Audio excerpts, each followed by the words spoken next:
The gunshot echoes, but the real damage hasn't even started yet. One moment changes everything. Blood ties are tested, loyalties are shattered, and a new monster begins to rise. If you think you know how Raising Kanan ends, think again, because Season 5 opens with a secret that rewrites the entire Power timeline. What if the final season doesn't begin with revenge, but with betrayal so deep it poisons every future move Kanan makes? Tonight, we're breaking down the leaked plot of Power Book 3, Raising Kanan Season 5 Episode 1, and trust me, this episode quietly sets up the darkest version of Kanan Stark we've ever seen. Season 5, Episode 1 opens in silence. No music, no answers, just the weight of what almost happened. The gunshot from the Season 4 finale didn't kill Rak, but it did kill the last piece of Kanan's innocence. That single moment becomes the emotional core of the episode. Kanan doesn't run. He doesn't panic. Instead, he disappears. And that absence is louder than any bullet. Rak survives, but something in her eyes changes. For the first time, she understands that her son isn't just angry, he's dangerous. She doesn't chase him. She doesn't send Marvin or Lulu after him either. Rak makes a colder move. She lets Kanan go, believing distance will cool him down. That decision turns out to be her biggest mistake. Kanan, meanwhile, is done explaining himself to anyone. In this episode, he cuts emotional ties one by one. He doesn't call Jukebox. He doesn't look for Marvin. And when Jukebox finally tracks him down, the conversation is short and brutal. There's no yelling, no threats, just a line that defines the rest of their relationship. Family only matters when they choose you back. From that moment on, Jukebox knows she's lost him for good. This episode also makes one thing very clear. Kanan no longer wants protection. He wants power. And that's where Breeze enters the story properly. Their first real interaction isn't flashy. It's quiet, calculated, and uncomfortable. Breeze doesn't offer friendship. He offers opportunity. He speaks to Kanan like an equal, not a kid, not Rak's son. And for Kanan, that respect is addictive. By the end of the episode, Kanan makes his first independent move of the season, one that directly hurts Rak's business without touching her physically. It's strategic, it's patient, and it proves that Kanan has been watching, learning, and waiting for the right moment to strike. Season 5 doesn't start with chaos. It starts with control. And Episode 1 makes it clear. This isn't the story of a boy becoming a killer anymore. This is the beginning of a king who no longer needs permission to rule. Episode 1 slowly pulls the curtain back on what Breeze really wants, and why his interest in Kanan is not accidental. Breeze isn't just another ambitious hustler. He's patient, observant, and dangerously intelligent. He has been watching Kanan from a distance, not because of Rak, but because he sees something familiar in him. Rage mixed with discipline. Hurt mixed with vision. And in this episode, Breeze decides to invest. The so-called favor Breeze does for Kanan isn't loud or immediate. It's information. Deadly information. Breeze reveals that the truth behind Crystal's death is far uglier than Kanan believed. Rak didn't order it. Rak didn't even know. The blood on Crystal's name belongs to people higher up the food chain, people who thought they were untouchable. When Kanan hears this, something inside him breaks again, but this time it hardens instead of shattering. This moment is crucial because it flips Kanan's anger into focus. His rage no longer points blindly at his mother. Now it has direction. Breeze doesn't tell him what to do. He simply says, "You can keep bleeding over lies, or you can start building something real." That line becomes the theme of the episode. While Kanan is processing this truth, we see Rak struggling to hold her empire together. Her biggest weakness isn't external threats, it's isolation. Marvin and Lulu sense the shift, but don't fully understand it yet. Rak doesn't explain herself. She tightens control, makes faster decisions, and starts moving like someone who knows the end is closer than she expected. At the same time, Unique's presence begins to haunt the story. He doesn't appear much in this episode, but his shadow is everywhere. Rumors move through the streets. Names disappear. Corners go quiet overnight. Someone is cleaning house, and they're doing it with purpose. Breeze knows it. Rack feels it. Kanan senses it before anyone else.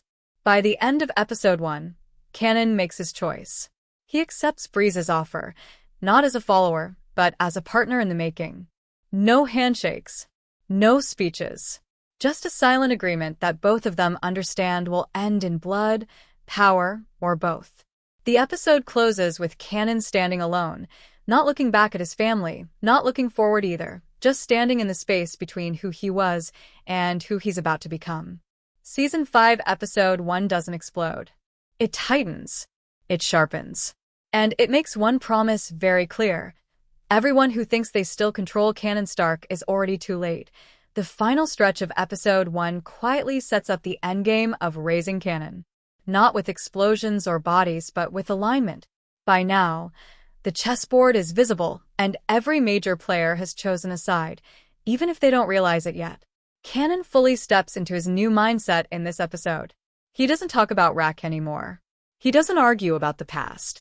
Instead, he starts asking questions about territory, supply, and loyalty. That shift is important. It tells us that Kanan is no longer driven by emotion alone. He's learning how to think long-term, how to survive without burning everything down at once. This is the first glimpse of the Kanan we met in power, calm, ruthless, and patient. Breeze continues to guide without controlling. He never orders Kanan. He frames choices and lets Kanan make them himself.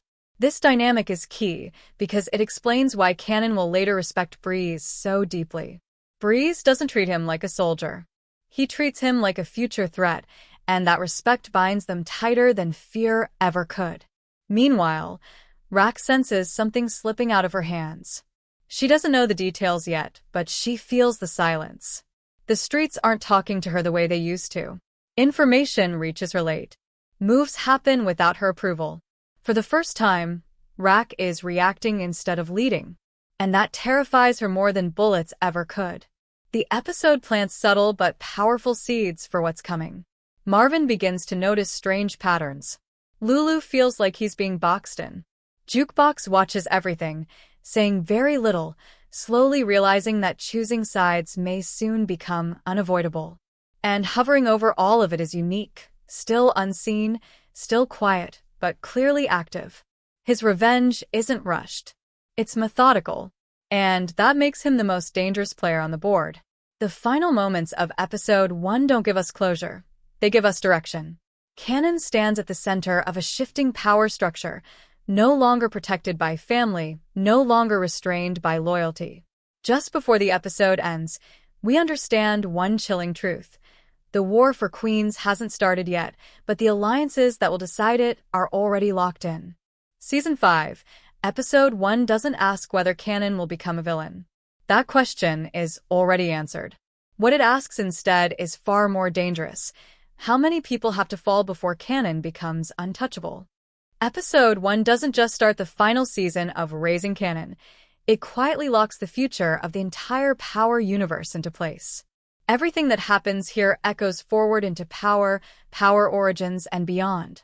The broken bond between Kanan and Rack explains why mercy never exists in his adult life. Breeze stepping in now explains why his name carries so much weight years later. And the silence between characters is just as important as the violence that's coming. This episode teaches us one thing very clearly. Kanan isn't shaped by one tragic moment. He's shaped by a series of calculated decisions, most of them made when he feels most alone. Season 5, Episode 1 is the moment he chooses strategy over emotion, power over family, and patience over chaos. Once that choice is made, there is no going back. It also reframes Rack's legacy. She didn't just raise a son who turned against her. She trained someone who learned too well. Every lesson she taught Kanan about control, fear, and respect is now being used without her permission. And that makes their inevitable collision later in the season feel tragic, not shocking. As for Unique, his slow, quiet movement in this episode is a warning. The loudest characters don't always survive the longest. Revenge in Raising Kanan doesn't arrive screaming, it arrives organized. And when Unique finally steps fully into the light, it won't be for conversation. Season 5, Episode 1 is calm on the surface, but underneath, it's brutal. It's the episode that tells us the rules are changing. No one is safe. No relationship is sacred. And the streets of Queens are about to be ruled by people who don't believe in second chances. Now it's your turn. Do you think Kanan was right to walk away from Rack? Is Bree shaping Kanan, or using him? And how soon do you think Ghost and Tommy will enter the story?